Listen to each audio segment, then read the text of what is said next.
What would you do if the entire world vanished while you were scrolling your phone and you woke up on a burning highway with no way home?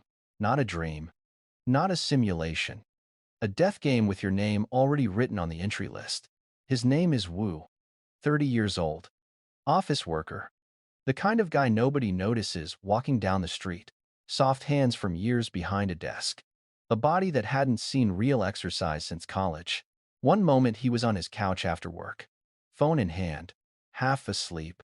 The next, he was face down on asphalt so hot it was burning through his clothes.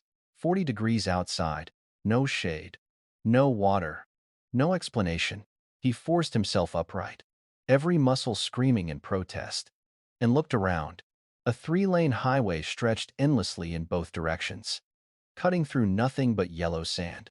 No buildings, no plants, no people, just desert, silence, and wind that felt like a hairdryer pointed at his face. One end of the road disappeared into the horizon like a promise. The other end was swallowed by a wall of black fog, thick, rolling, alive-looking. Just staring at it sent a chill through him, despite the unbearable heat. Then he noticed something on his left wrist, a silver bracelet that hadn't been there before. He couldn't take it off. He couldn't scratch it off. It was simply part of him now. It lit up and projected a screen directly in front of his eyes. The message was short and absolutely merciless. The global highway race had begun. Every person on Earth between 16 and 50 had been forced to join. Death was permanent. No respawns. No second chances. No exceptions. The first 24 hours were a beginner period, completely solo. No other players. After that, the world would fill with strangers who might help him or might kill him. The rules ended with 4 words that cut through every instinct he had. Get moving before dark. Next to him sat a beat-up old van. Scratched paint. Cracked windows. Engine that rattled like a tin can full of gravel. His starter vehicle. His home. His only advantage in a world that had just declared war on him. He climbed inside and immediately began exploring every menu on the bracelet. The regional chat was chaos, people screaming, begging, sobbing into the void. He closed it after 30 seconds. Panic was contagious and he couldn't afford it. He checked his personal stats instead. Physical score of 8. Mental score of 13. He was physically below average for an adult male. Weaker than most people starting this race. But his mind was sharper. And in the next few minutes, that would matter more than his muscles. Because the talent draw was next. Every player got 1 free random talent. Normal rank at the bottom. Silver rank at the ceiling. He spun the wheel. The bracelet spun for a long second, then stopped. Silver. The best possible result. His breath caught. His talent was called promotion. It could upgrade any item by 1 rank with guaranteed success. 2 ranks at 20% chance. 3 ranks at a fraction of a percent, so small it was almost a joke. And then a thought hit him, dangerous, ridiculous, and impossible to ignore. The talent said it worked on any item. Talents were special items. What if he used it on itself? His hands were shaking when he tried. If it backfired, he might lose everything before the race even started. But standing still with 8 physical stat, no food, no water, and no real weapon was also a way to die. He activated promotion on the talent itself. The bracelet flashed. The screen went white. And then the result appeared. 3 full ranks. Not 1. Not 2. 3. Silver had jumped all the way to mythical, skipping every rank in between. His new talent was called Rule Break. 5 upgrade uses per day. 100% chance for a single rank. 30% for 2. 5% for 3. And once every 72 hours. A guaranteed 3 rank jump that nothing could stop. He sat in the driver's seat of a broken-down van. In the middle of a desert. In a world that had kidnapped him. And for the first time, since waking up on that burning asphalt, he smiled. But excitement doesn't solve dehydration. It doesn't fill a fuel tank, running on 5 liters. He gripped the steering wheel, hit the ignition, and the old van shuddered to life. Time to move. He drove slowly, 50 kilometers an hour, watching both sides of the road. Burning fuel, like it was blood. The regional chat stayed closed. Every message in there was someone drowning in panic. He needed to find supplies, water, food, fuel before he needed to do anything else. After nearly a kilometer of nothing, something caught his eye on the road ahead, a dark gray metal box, about the size of a suitcase, sitting right in the center of the highway. He stopped 5 meters back, watched it for a full minute, checked every mirror. Nothing. He got out. I walked over and touched it. His bracelet buzzed. Normal supply box detected. He tried upgrading the box itself first. The bracelet rejected it immediately. Boxes didn't qualify. Fine. He opened it. 2 bottles of water. 2 compressed biscuits. Beef jerky. Chocolate. 10 liters of fuel. 5 items. All critical. Water. Food. Fuel covered in one find. He let himself breathe for the first time since waking up, but breathing too long gets you killed. He got back in the van and kept driving. 20 kilometers later, a second box appeared, this one glowing faintly bronze. A higher rank. Inside was a green-quality automatic crossbow with 10 bolts, sports drinks, energy bars, and hard-boiled eggs. The crossbow was the real prize, his first weapon, and he had an idea. He focused his talent on it. The bracelet flashed blue. The crossbow upgraded instantly, expanded magazine, double bolts, heavy damage against large beasts. He reached to use the talent again on the same crossbow and got nothing. No response at all. 1 item, 1 upgrade. The rule was simple and absolute. He placed the crossbow on the passenger seat where he could reach it fast and drove on. He was starting to see the shape of this world's supply boxes at irregular intervals. Rewards for smart decisions. Around 100 kilometers in, fuel anxiety set in hard. 6 liters left. Maybe 60 more kilometers before the van died on him. That was when he spotted a faint white reflection out in the yellow sand, far off the road. The bracelet had warned him not to leave the highway. But with fuel nearly gone, safe options were shrinking fast. He made the call. He grabbed his crossbow, stepped off the asphalt, and walked into the desert. The sand grabbed at his shoes with every step. The ground temperature was over 50 degrees. Within minutes he was soaked in sweat, arms heavy, lungs burning with every breath. It took nearly 50 minutes to cover 1.5 kilometers on foot through that heat. But when he touched the box waiting at the end of that miserable walk, his bracelet confirmed iron rank, 1 rank above bronze. Better than anything he'd found on the road. Inside were 20 liters of fuel, a lucky pendant, and a vehicle engine. He didn't stop to examine them. He turned around and walked back. The return trip nearly broke him. 1 bottle of water left, vision blurring, legs refusing to cooperate. He made it back on pure will, collapsed into the driver's seat, and sat gasping for 10 full minutes. When he could finally move again, he looked at the engines sitting in his inventory. Green quality, a speed boost of 20 kilometers, fuel savings of 20%. He used his talent on it. Blue quality, speed boost of 40, fuel savings of 40%. Better durability. He installed it. His van's top speed climbed from 60 to 100 kilometers per hour. Then he looked at the lucky pendant blue quality vehicle accessory. Slightly improved supply box drops. He used his talent on it too. This time it jumped 2 ranks all the way to gold. Now it greatly increased rare drop chances and gave a small chance of avoiding low-level dangers.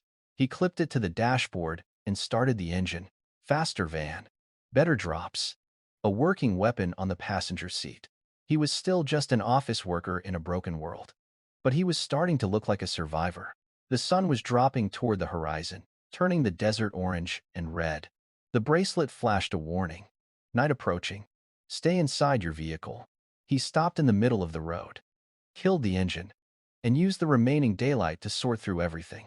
Among his finds were 2 more boxes opened that afternoon, a vehicle frame blueprint and reinforced glass. He upgraded the glass. It jumped 1 rank to blue quality bulletproof, crystal thick, clear, and almost impossible to break. He installed it immediately. The cracked windows dissolved and solid glass snapped into place. He pressed his palm against it and felt how solid it was under his hand. Outside, the desert went dark, and somewhere in that darkness, Something started moving toward the van. He heard it before he saw anything, a low, rhythmic thumping against the exterior.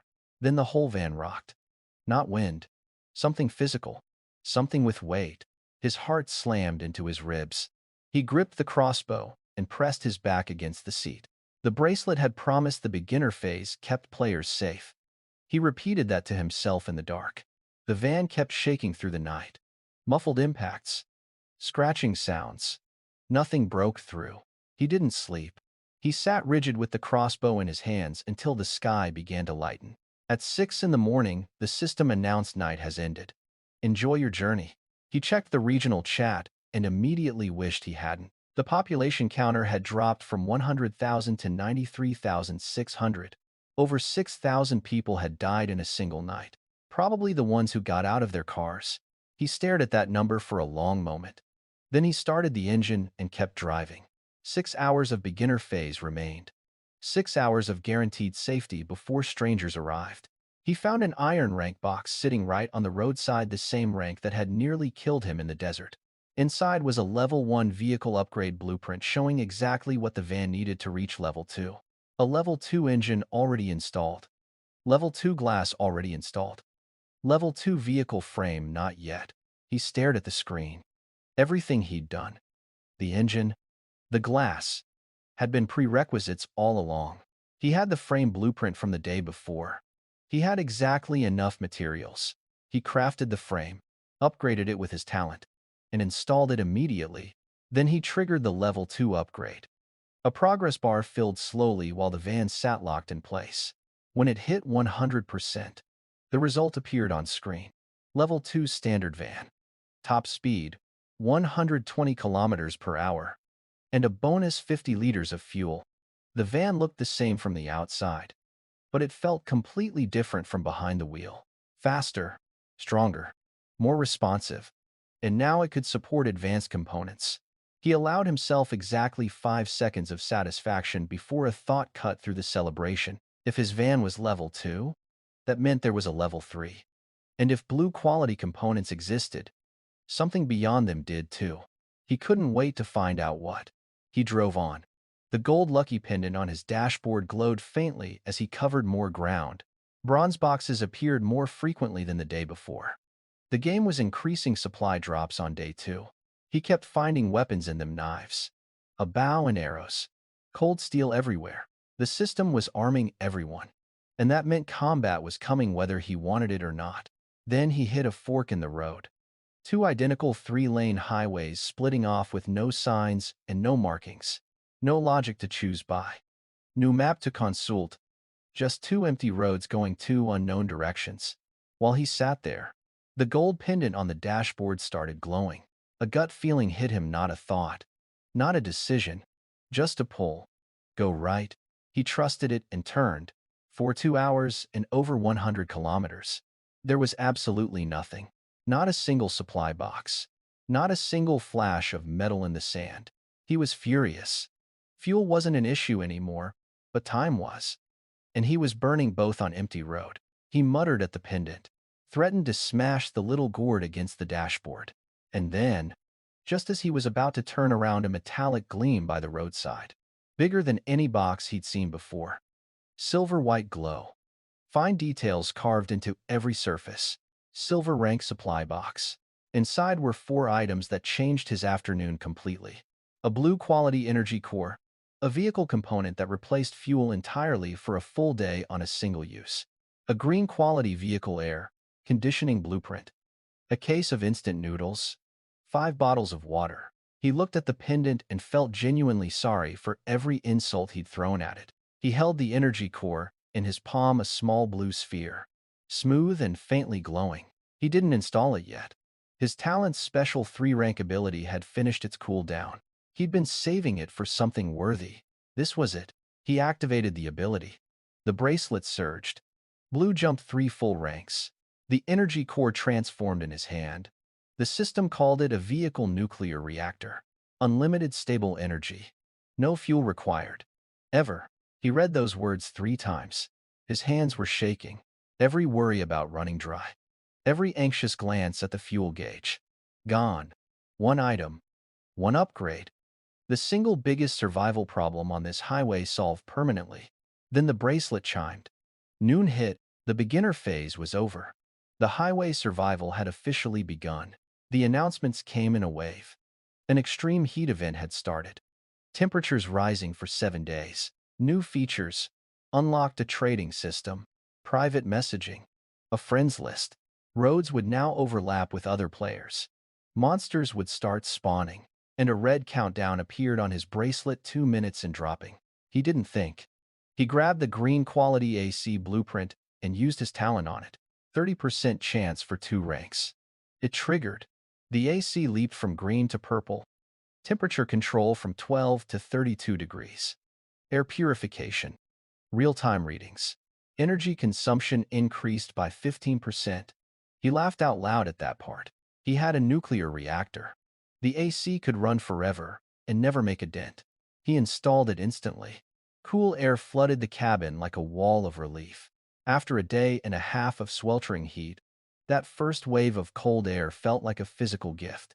He sealed the windows, set the temperature to 25 degrees, and watched the countdown hit 0. The world blurred for a split second like reality folding over itself and then cleared. The yellow desert was gone. In its place, dark green bushes lined both sides of the road. Scattered trees in the distance. Signs of life. A completely different landscape. The outside temperature reading showed 28 degrees. Cooler than before. But the system had just promised 7 days of climbing heat. This comfort was temporary. He opened the trading board for the first time. What he found was both expected and depressing. 7 out of every 9 listings were just water and food being traded for fuel. Fuel had become the most critical resource for almost everyone in the region. Almost everyone. But not him. He browsed weapons.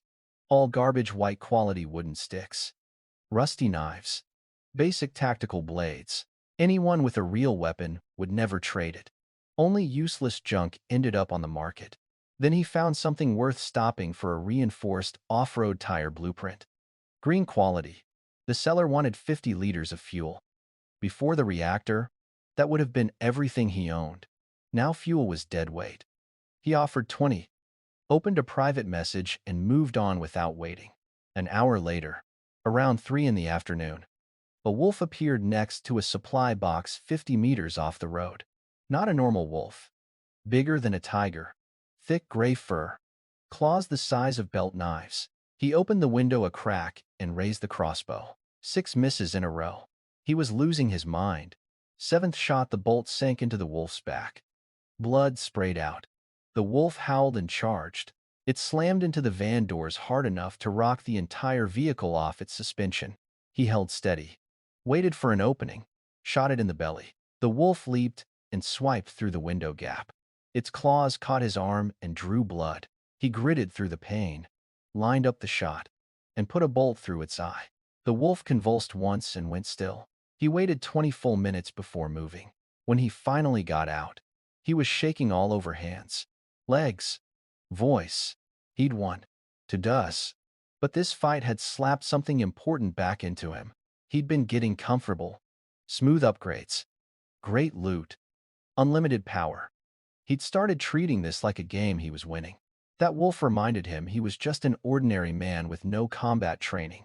One wrong move, and that bolt through the eye would have been through his skull instead. He decomposed the wolf's body. 80 units of green quality meat. Slowly restoring stamina and mental energy. He put them in his inventory and made himself a promise.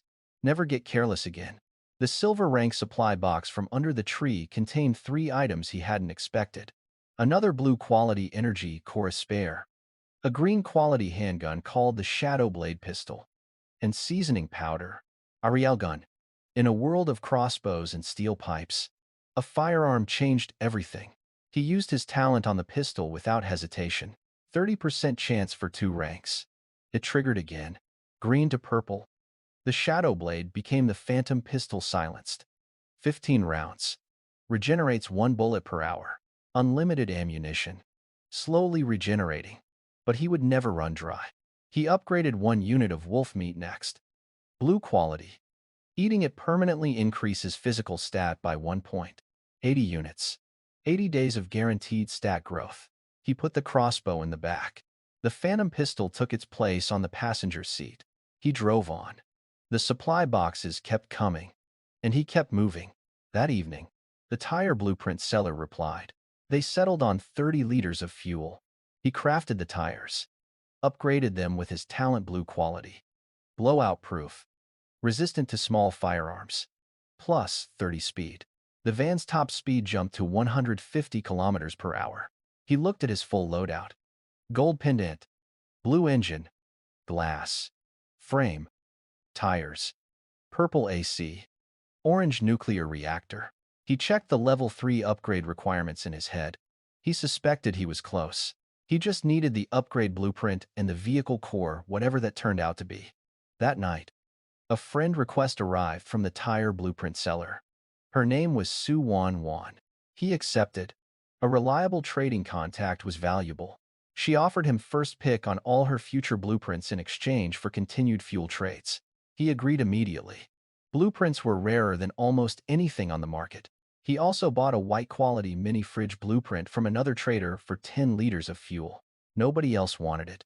The energy cost made it useless to anyone without unlimited power. He upgraded the blueprint, then tested a theory he'd been holding. Could he upgrade a blueprint first, then upgrade the crafted item too? He crafted the fridge from the upgraded blueprint, then used his talent on the finished product. It jumped 2 ranks, blue to purple. A smart temperature-controlled storage unit with 5 square meters of interior space. The test was a success. Upgrading a blueprint and then upgrading the crafted item were separate actions. Both worked. He could double-dip on every craftable item. His talent's value had just doubled in his mind. He installed the fridge. From the outside, it looked like a small silver box. Inside, it was a full refrigerator, bigger than the van. He loaded it with wolf meat, water, and seasoning powder. Cold drinks in 50-degree heat. Near midnight, a private message arrived from Su Wan Wan. Monsters attacking her car. No weapons. Help. He hesitated for exactly the time it took to calculate the cost. She was his blueprint supplier. If she died, that source closed forever. He traded her the blue-quality crossbow and the remaining 10 bolts. Free of charge. No conditions. Here's a crossbow. Save your shots and aim carefully. 15 minutes later, she replied. She'd killed the monster. Barely survived. Thank you, thank you, thank you. He put the bracelet down and stared at the ceiling. He'd kept his blueprint supplier alive, and the crossbow was collecting dust anyway. He told himself it was pure strategy, then drifted off to sleep. Morning of day 3. He woke feeling better than any morning in his old life. His physical stat had climbed to 10. Finally, at the baseline for a normal adult male, he stepped outside. Not a scratch on the van. No blood. No claw marks. The ground was spotless. Suwon had been attacked. Tens of thousands of others had died overnight. Nothing had touched him. He suspected the gold lucky pendant's danger avoidance was doing work he couldn't see. He messaged Suwon. She wanted to return the crossbow. He told her to keep it and offered a deal instead. The crossbow was his investment in her survival. In return, first pick on every quality blueprint she found, plus 1 bonus blueprint as payment. She agreed immediately. Smart deal for both sides. Then the supply boxes started revealing their real pattern. An iron rank box sitting right on the roadside this time. Inside, a level 1 vehicle upgrade blueprint, a white quality military knife, and materials. He checked the upgrade requirements. Everything met except one thing. A vehicle core. He didn't know what a vehicle core was. He didn't know where to find one. But he was about to find out that it came from the most brutal source imaginable. Near noon, the system dropped something nobody was ready for. Speed race officially begins. All participants will face system-spawned hostile units. Kill them to earn special race treasure chests. He understood immediately why the morning boxes had been full of fuel. The game wanted everyone topped up to run. He checked his rearview mirror. 5 black motorcycles in a wedge formation were closing fast. Riders in torn leather armor with chains, machetes, steel pipes, and Molotov cocktails. Their faces were wrong. Empty. like puppets built specifically to kill. He floored it. Level 2 van at 150 kilometers an hour against bikes maxing at 60. Easy gap. But he couldn't run forever. 2 hours of chase later, he decided to fight. He slowed gradually from 100 to 80. The bikes closed in. At 50 meters, they started hurling Molotov cocktails. The bottles shattered against his panels and did nothing. The blue quality armor held. Good. When the first bike pulled alongside him, he lined up the shot and fired once. The rider flew off the bike and tumbled into the bushes. 2 more pulled up. 3 shots. 2 crashes. The last 2 came together. 2 bullets. 1 toppled. 1 erupted in a fireball. All 15 rounds. All 5 riders. Done. A dark gold chest with intricate patterns materialized in the middle of the road. He grabbed it and drove back to the van, hands still trembling slightly from the adrenaline. 15 bullets. 5 kills. 0 wasted. Not bad for an office worker who'd never held a gun yesterday. The chest held 3 rewards. A shooting mastery skill book, a level 1 vehicle upgrade blueprint, and a talent fragment. He upgraded the skill book with his talent 1 rank to blue. Advanced shooting techniques. Permanent. The book dissolved into light and poured into his mind like memory he'd never made. Grip, breathing, recoil control, visual tracking of fast-moving targets. He raised his hand in a mock pistol grip, and his arm was absolutely steady. For the first time, he wasn't just a man holding a powerful weapon. He actually knew how to use it. Next, the level 1 upgrade blueprint. Useless at his current level, but his talent had other ideas. He used the 30% chance. It triggered. The blueprint jumped from level 1 all the way to level 3. A level 3 to level 4 upgrade blueprint. His progression had just leapfrogged itself, but it needed something called a vehicle core, and he still didn't have one. That evening at a supply point, he discovered what vehicle cores were and where they came from. A woman named Sue Kursanen had found one. He asked where she'd gotten it. Her answer was chilling. She'd killed another player at a supply point. When the system offered to decompose the dead player's vehicle, it produced a vehicle core. Vehicle cores came from destroying other people's cars. The game was pushing survivors toward conflict whether anyone wanted it or not. He bought her core for 50 liters of fuel and a blueprint. Then almost immediately another message appeared. Someone else had a vehicle core. Their price was absurd: 2 upgrade blueprints and an AC design. He turned them down. The man got aggressive and pushy. His tone was wrong in a way that set off every alarm. He ignored the final messages and closed the channel. What he didn't know was that the man Ji Chiang was now watching his profile with murder in his eyes. He had 1 core. He needed 2. And while he was thinking about that, the level 3 upgrade was almost within reach.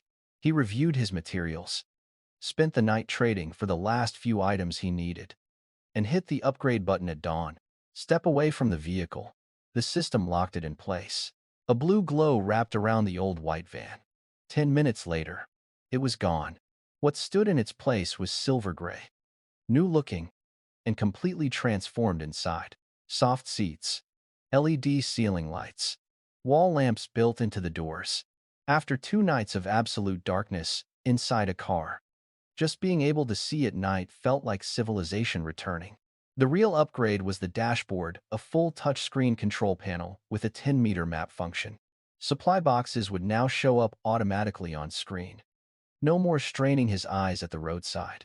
He reclined the seat and slept hard. Second night in a row with no attacks. He was starting to think the lucky pendant was doing more than he realized. Morning of day 4. He had 1 vehicle core. He needed 1 more for level 4. He messaged Suan Wan. She'd upgraded to level 2 and survived the night. He set off at dawn. 32 degrees already and climbing. The level 3 map feature turned searching into a different experience entirely. Supply boxes showed up as yellow dots. No more scanning. No more squinting. He was covering ground faster and finding more boxes than ever before. Then around 11:30, less than a kilometer from the last box, he reached a crossroads. A beaten-up starter van sat right in the middle. Doors hanging open. No driver. No movement. He got out carefully, approached. and touched the vehicle. Ownerless vehicle detected. Decompose. He confirmed without a second thought. Vehicle core ×1. He stared at the screen. The second core. Just sitting there at a random crossroads. All the searching, the trading, the worrying, and the answer had been waiting for him on the side of the road. He rushed back to his van. Shut the door. Let the cool air hit him. And checked the level 4 upgrade requirements. Everything met. Engine. Glass. Frame. Both cores. Plus, one surprise raw materials input that would determine final vehicle quality. Maximum inputs 50 metal blocks. 30 of everything else. He was slightly short on glass and rubber. He messaged Sue Kersonen. She had exactly what he needed. Deal done in minutes. He maxed out every material slot and hit upgrade. Level 4 upgrade in progress. Estimated time 30 minutes. Please move away from the vehicle. He stepped out into 50-degree heat and watched the blue glow wrap around his silver van. When the glow faded, he didn't recognize what was standing there. A full-sized RV. 6 meters long. 2.5 wide. 3 meters tall. Silver white with smooth, rounded lines. He walked up and couldn't find a door handle. When he pressed the panel, it slid open automatically. Cool air hit him the moment he stepped inside. Up front, a huge touchscreen dashboard flanked by 2 rotating captain's chairs. Behind that, a double sofa, a small coffee table, a bathroom, and a compact kitchen with a sink. And at the very back of the RV, a real bed. After 3 nights sleeping upright in a car seat, he stood there staring at it, unable to move for a moment.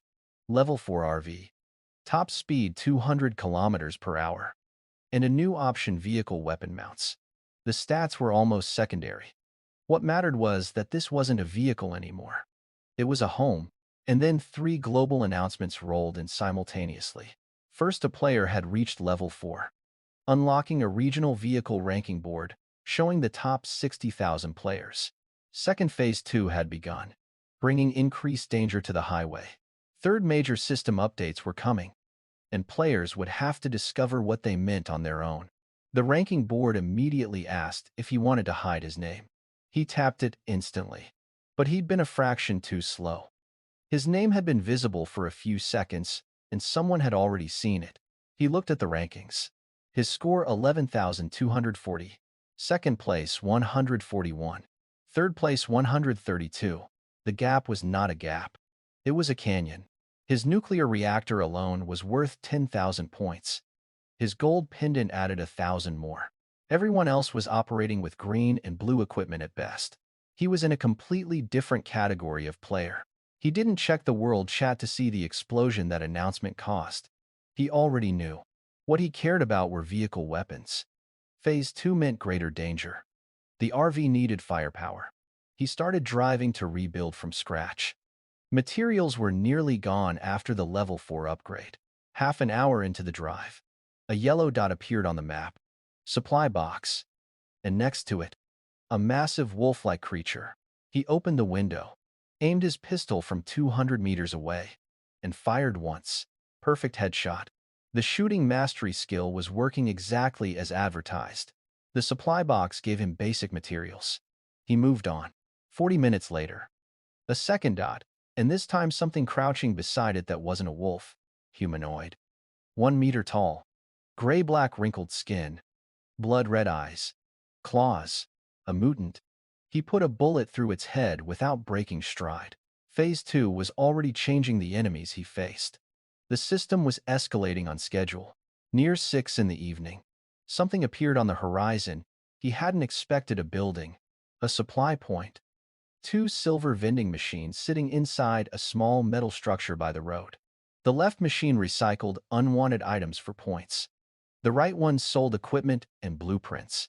He sold everything he could afford to lose extra food, most of his fuel, and hit 165 points. 35 short of the level 2 upgrade blueprint he needed for the jump to level 3 vehicle. He looked at his spare blue quality energy core sitting in his inventory. The one he'd never need with a nuclear reactor. He upgraded it first with his talent. 1 rank to purple. A core that could power a level 2 vehicle for 7 days. Recycling value 500 points. 5 times what it was worth before. He walked out of the supply point with 665 points and bought everything he needed. Level 2. Upgrade Blueprint.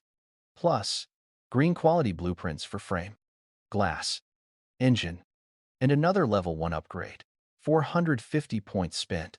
215 remaining for raw materials. That night, he camped at the supply point and prepared his next test. He crafted the refrigerated fridge from the upgraded blueprint, then used his talent on the finished product. 2-rank jump, blue to purple. Smart temperature-controlled storage with 5 square meters of interior space, double-dipping confirmed. Upgrading blueprint and items separately were 2 distinct actions. Every craftable item in this game now had 2 upgrade windows instead of 1. He was almost asleep when a trade notification arrived from Suan. A level 1 vehicle upgrade blueprint and a storage space expansion blueprint green quality. No price attached. He stared at the message. She'd sent the upgrade blueprint without hesitation, even though it was her most important item.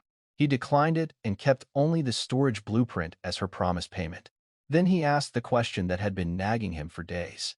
How did she keep finding blueprints when they were so rare? She hesitated before answering. Her talent was silver rank. It produced a supply box inside her vehicle every day, and that box always contained a blueprint matching her current stage of the game. A guaranteed daily blueprint. In a world where less than 1 in 1,000 players ever saw one, that's when his next big idea arrived and refused to leave. If her talent scaled with vehicle level, what would happen if she rode in his level 4 RV? Would the blueprint start matching his vehicle instead of hers? He forced himself to stop thinking about it. Trust first. Strategy second. He messaged her asking what she needed to reach level 2. Only a vehicle frame blueprint. She had everything else. He sent her his spare frame blueprint, with one condition: tomorrow's blueprint goes to him, whatever quality it was. She agreed without hesitation. Then a stranger messaged him about a vehicle core and immediately set off every alarm he had. Too eager. Too greedy. 100 units of fuel plus a blueprint for a single core. The man Ji Chiang became aggressive when he pushed back. Claimed the core came from a special chest. He didn't believe it. He ignored the last messages and closed the channel. Somewhere on this highway, Ji Chiang had just decided to make him a target, but before he could think about that, all conditions for the level 3 upgrade were met. He stepped outside while the blue glow wrapped around his van and waited. 10 minutes later, a brand new silver gray vehicle stood in its place. LED lighting, upgraded seats, a large touchscreen dashboard, map function showing everything within 10 meters. Top speed 180 kilometers per hour. He reclined the seat and slept for the first time without gripping a weapon. Day 5. He had 1 vehicle core. He needed 1 more. And the level 4 upgrade was almost within reach.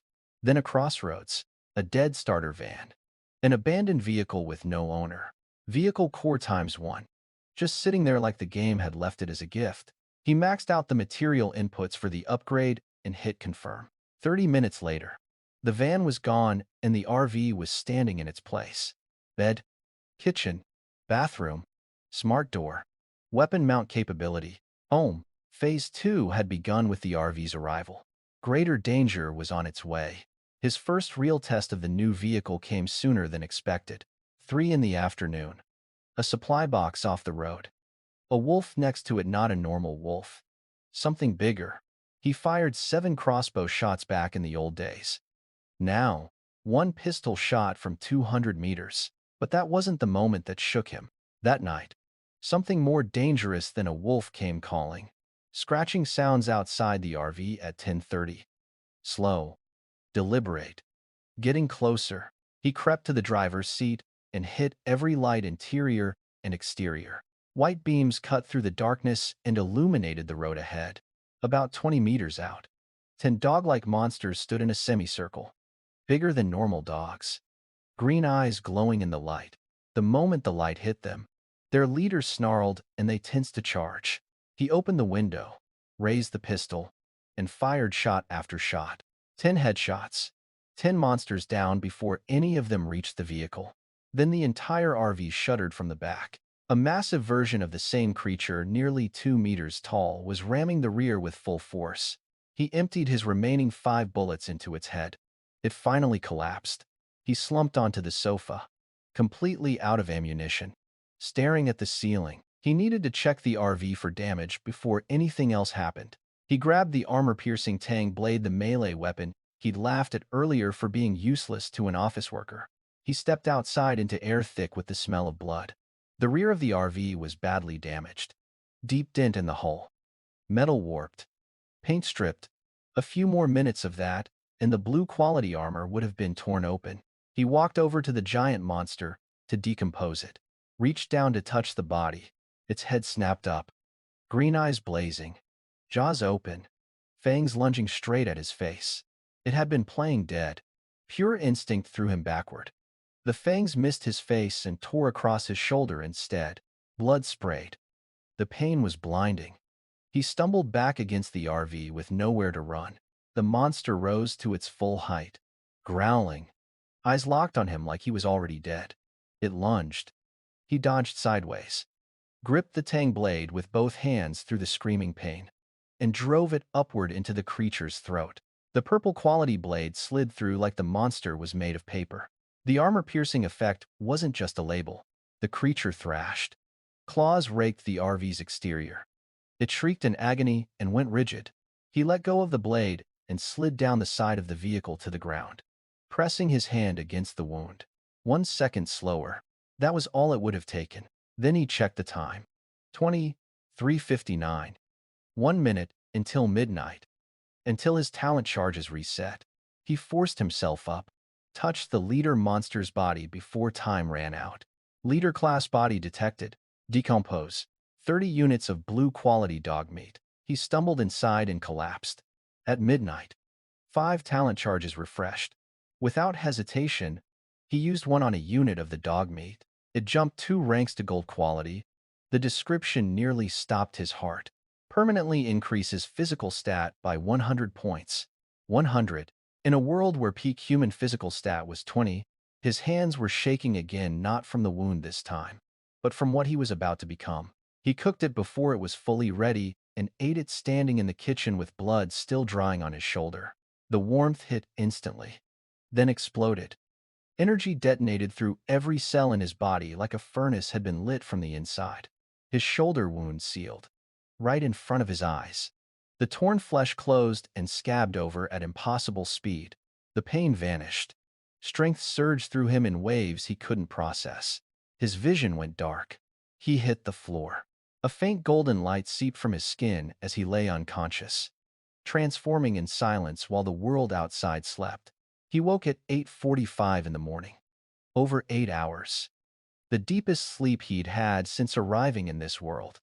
The first thing he noticed was that his shoulder felt fine. He pressed his hand against where the wound had been. Smooth skin. No scar. Not even a mark. He stood up and went to the bathroom mirror. The person staring back at him was unrecognizable. Gone was the pale, slightly soft office worker with tired eyes. In his place stood someone lean, defined, perfectly proportioned. His face had changed too. Fine lines vanished. Skin clear and bright. Gaze sharp and alert. He looked 10 years younger, like he was 18 again. He checked his stats. Physical 112. Mental 20. His mental stat had hit peak human level as a bonus he hadn't expected. He cleaned up with a bottle of water. His clothes were destroyed, caked in dried monster blood. He stepped outside to check the battlefield and found nothing. Every monster body was gone. No blood. No claw marks. The ground was clean. He was furious for exactly 2 seconds before remembering what was already inside him. The transformation that had happened while he slept was worth more than 1,000 decomposed bodies. He stepped back into the RV, started the engine, and set off. New body. Long list of problems. Time to work through them one by one. The first box he found that morning had a mutant creature crouching next to it. Instead of reaching for the pistol, he grabbed the tang blade and stepped out of the RV. Shirtless, wearing nothing but shorts, he walked straight toward the monster. When it lunged, everything seemed to slow down around him. He sidestepped casually and swung once. The blade cut through the creature's neck like slicing through air. 3 seconds. 1 swing. Done. He stood there looking at his own hands for a long moment. This is what 112 physical stat feels like. A creature that would have terrified him 2 days ago was now easier to deal with than opening a jar. 2 more mutants guarding the next box. 5 seconds. 2 swings. 1 backward stab through the second one without turning around. He walked back to the RV, cracked open a can of cold peaches from the fridge, and ate while driving. Sitting in cool air at midday, while the world outside broiled at 46 degrees. Effortless power finally belonging to his own body. Then a message on the trading board made him stop cold. A blue-quality vehicle water condenser blueprint. 10 liters of drinkable water per day. The seller wanted 1,000 units of fuel, an amount nobody on the board could afford. He messaged to negotiate. The reply came instantly and completely surprised him. No price needed. Give us a team spot, and the blueprint is free. They'd seen his name on the ranking board before he hit it. They'd put the pieces together. The message was from twin sisters Linshi and Linu. Their talents worked as a pair. Twin Bond boosted a teammate's talent effects. Twin Lotus triggered bonus drops from supply boxes. Both only worked on teammates. Both were designed to amplify someone else's abilities, combined with his mythical rule break talent. The potential was staggering, but before he could weigh that, they sent one more item. A shared fate contract. The original terms were brutal if any teammate died. All survivors lost 50% of their base stats. The sisters were already bound. They were offering to bind him too. With this, you can trust us. Lin wrote. We just want to survive and find our parents. He told them he'd answer by tonight. Then he sat with the problem for 2 full hours. The twins' talents were extraordinary, but the contract's death penalty terrified him. 1% of 112 physical stat if both teammates died. A death sentence, but playing alone forever was also a slow death. Eventually the game would throw something he couldn't handle solo. He made his decision. He messaged Lin. I'll team up, but I want the contract sent to me first. I activated. She handed it over immediately. No conditions. Not even asking for collateral. The moment the contract was in his hands, he pointed his talent at it. 2 rank jump. The bracelet surged. Shared fate transformed into something called life and death together. Every negative clause was gone, replaced by something else entirely. Teleportation. Any member could bring teammates to their side once per day. Vehicles included. Team stat bonus. Each additional member increases everyone's base stats by 10%.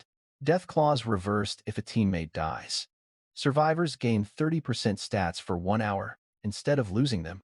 Maximum team size expanded from 3 to 8. And a soul contract protecting the faithful and punishing betrayers. The chain that had been designed to terrify was now the most powerful team tool he'd ever seen. He activated it, added himself. The 10% boost landed immediately. He used the teleport function. Air rippled 10 meters from his RV. Their level 2 van materialized out of nothing before he could step out. A bright voice cut through the window. Wow, we really teleported. The car came too. That was Linu. Energetic. Loud. Impossible to miss. He got out of the RV. 2 girls stepped out of their van. Identical faces, but completely different energy. Linu with a high ponytail. Big sparkling eyes. Radiating pure chaos. Linshi with long hair past her shoulders. Quiet and reserved. Watching everything carefully, he invited them into the RV to escape the heat. The cool air hit them, and Linu gasped. She bounced around checking everything: the kitchen, the fridge, the bathroom. Sister, there's a shower. We can actually bathe. Linshi sat down properly on the sofa, hands on her knees, not touching anything without permission. He sat beside her out of habit, forgetting for a moment that he was shirtless in shorts. Linu immediately jumped between them with her arms out protectively. Don't get any weird ideas. We have a contract. Linshi turned red and tugged her sister's sleeve. He moved to the driver's seat and laid down simple ground rules. He'd guarantee their safety and keep them supplied. In return, they cooperated without question when he needed their talents. All resource decisions were his. And if necessary, they'd need to abandon their own van. Got it? "We'll do whatever you say." Linu raised her hand like a pledge. Lin Shi handed over the water condenser blueprint quietly, then pulled her sister out of the RV. Fair exchange. They got the strongest player in the region. He got 2 support talents and a growing pipeline of blueprints. He immediately tested what Linu's buff could do for his talent. First, he crafted the storage space expansion and simply gained 20 more inventory slots. Second, he upgraded the water condenser blueprint, crafted it, and hit it with his talent under Linu's boost. 3 rank jump, 5% chance. It triggered, blue to orange. The condenser became an atmospheric water collection unit. Molecular level condensation, infinite output, built-in purification, with nuclear power backing it. Unlimited water.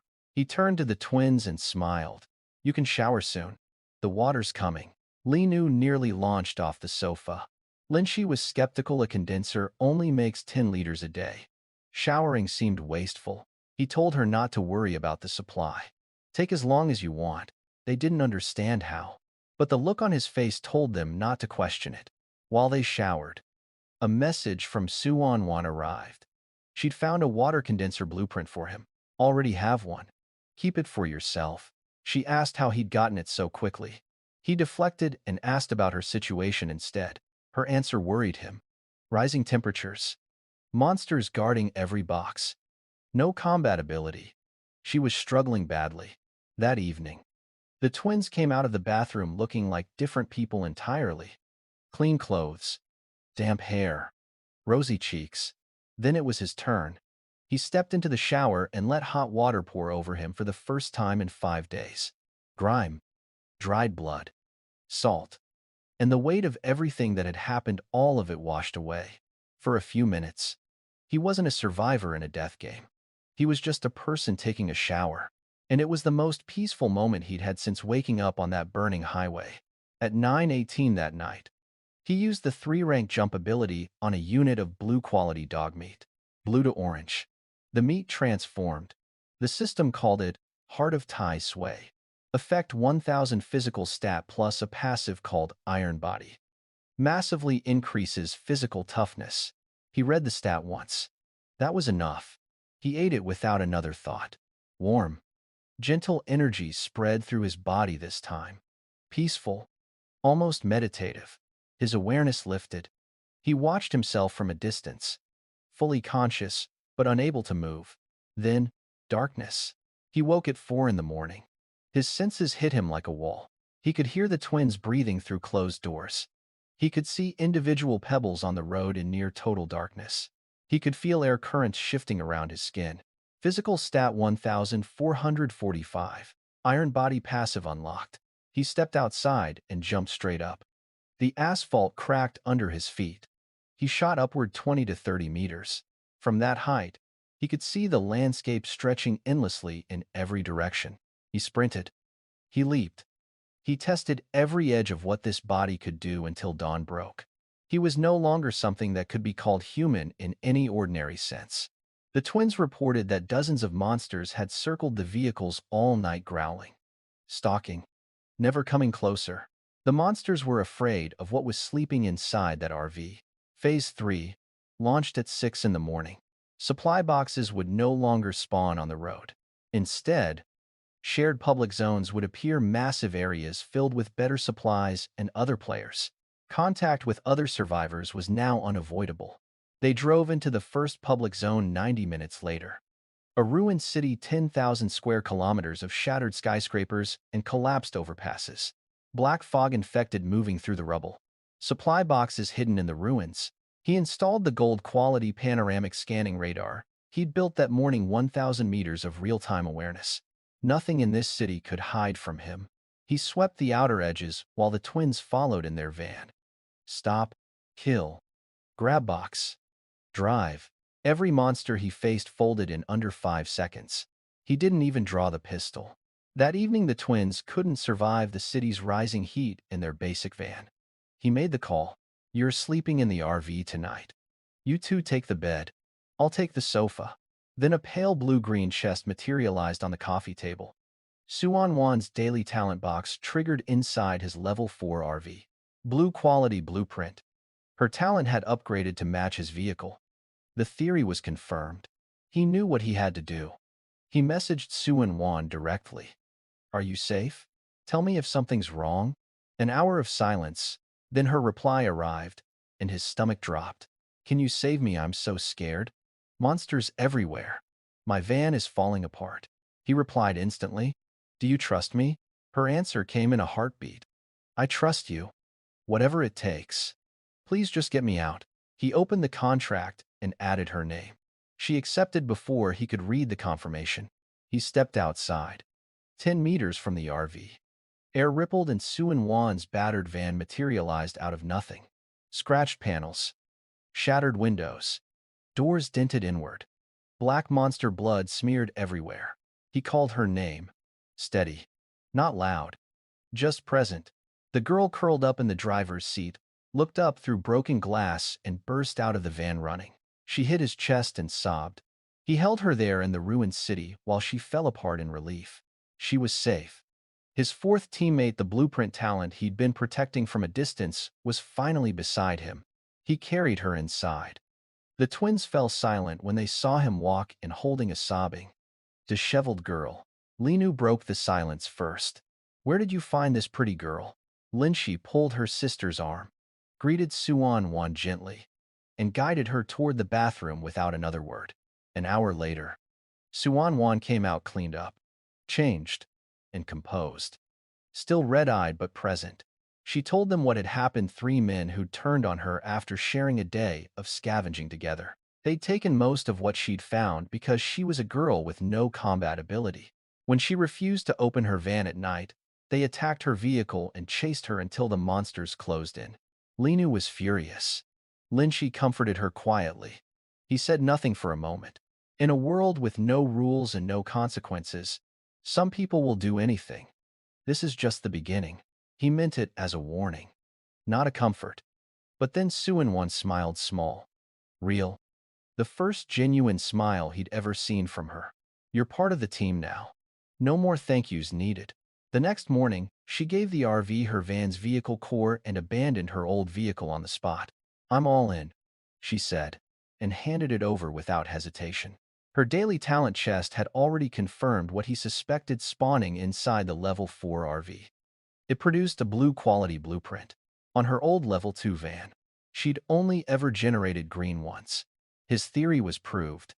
Her talent didn't just produce blueprints, it produced blueprints that matched whatever vehicle she rode in. With her inside his RV, the daily blueprint stream had just become exponentially more valuable. The team was complete. 4 members, each one irreplaceable, his combat power and mythical talent. Linu's buff that multiplied everything he did.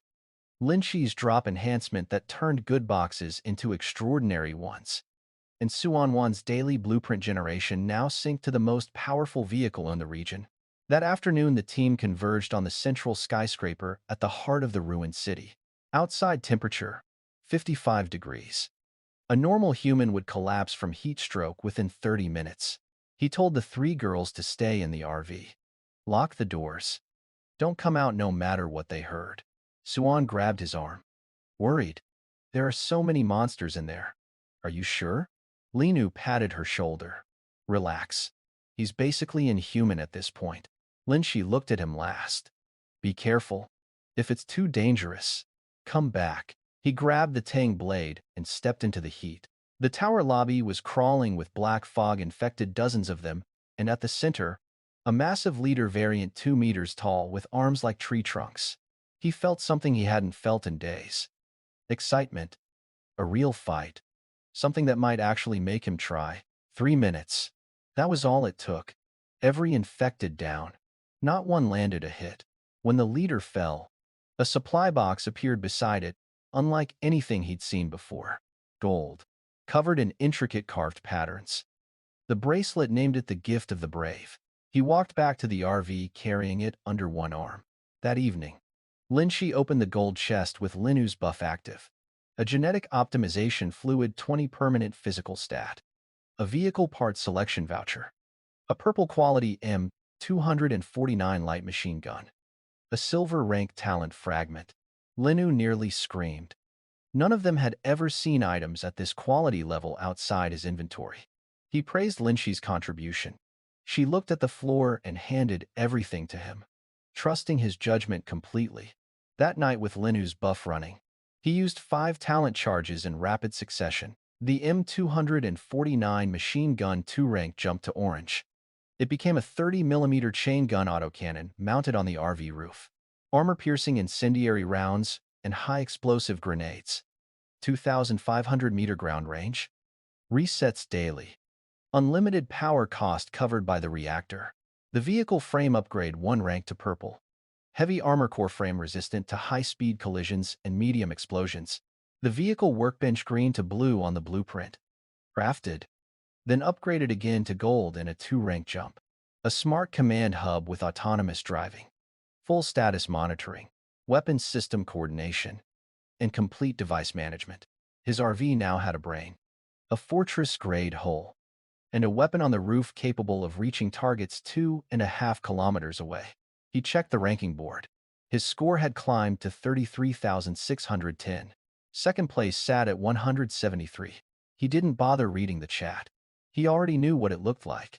He set the command hub to autonomous mode, lay down on the sofa, and looked at the ceiling. Day 6 in a world that had tried to kill him with heat, monsters, starvation, dehydration, and a fang through his shoulder. He'd started with 8 physical stat, a broken van, and 5 liters of fuel. He'd ended with 1,445 physical stat, an RV that was part home, part war machine, unlimited water, unlimited power, and 3 people sleeping safely behind him. He thought about the ranking. 33,000 points while second place had less than 200. Not because he'd been the strongest. He was an office worker, ordinary in every way that mattered before this started. But he'd taken a silver talent and asked a question nobody else thought to ask. He'd been willing to risk everything on the first day, when the cost of being wrong was losing everything. That willingness to act on an idea before he could be sure it would work that had made all the difference. And now he had infinite energy. Infinite water. A team contract that rewarded loyalty and punished betrayal. A daily blueprint stream that would keep accelerating as the team grew stronger. A body that could jump 30 meters in the air and close its own wounds overnight. But he hadn't forgotten Ji Chiang, the man who'd been staring at his profile with murder in his eyes. He hadn't forgotten the 3 men who'd robbed Suan Wan and then tried to break her van down. He hadn't forgotten that 6,000 people died on the first night because they didn't take the rules seriously enough. The highway was still out there, stretching endlessly through whatever came next. Phase 3 public zones. Other players. Monsters that were evolving alongside his own strength. And somewhere ahead, whatever the game's actual end condition was, he still didn't know what winning looked like. He still didn't know how long the highway ran. But the answer to both questions was the same as the answer to every question he'd faced since waking up on that burning asphalt. Keep moving. Stay sharp. Don't get comfortable. He thought about his parents, both over 50, both safely outside the age range for this race. They were home, somewhere back in the world he'd left behind while scrolling his phone on a couch. Safe, but not knowing where he was or if he was alive. He was going to make sure they never found out how close it had gotten. The giant monster faking death, the fangs across his shoulder. The first night alone with something pounding on the van doors. He was going to win this race. Not because he was the strongest when it started. He wasn't. But because he'd made better decisions when it mattered. And now those decisions had compounded into something unstoppable. In the bedroom, at the back of the RV, Linchi and Linu slept in the actual bed. On the other side of the room, Suan Wan had fallen asleep with her feet tucked up, finally warm and still and safe. He could hear all 3 of them breathing. Could have picked out each breath individually if he'd tried. A few days ago, he'd been alone on a burning highway with 8 physical stat and 5 liters of fuel. Now 3 people were sleeping soundly because they trusted him with their lives. That weight was heavier than he'd expected, and more important to him than the ranking score. He closed his eyes. 5 talent charges waiting at midnight. A golden box of rewards still to be opened tomorrow. A city full of supply boxes still to sweep. The game wasn't over. It was barely halfway through whatever it intended to throw at him.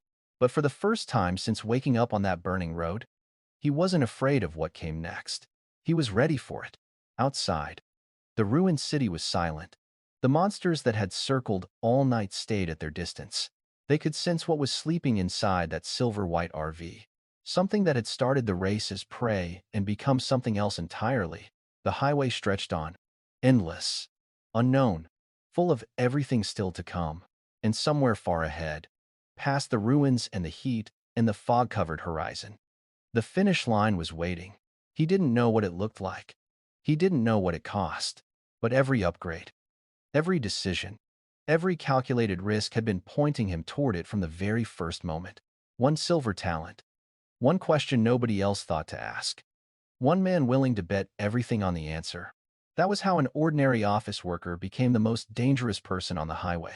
The bracelet glowed faintly on his wrist in the dark, the same bracelet that had started all of this. He looked at it one more time, then let his eyes close. Whatever the highway demanded next, he would be ready when the sun came up.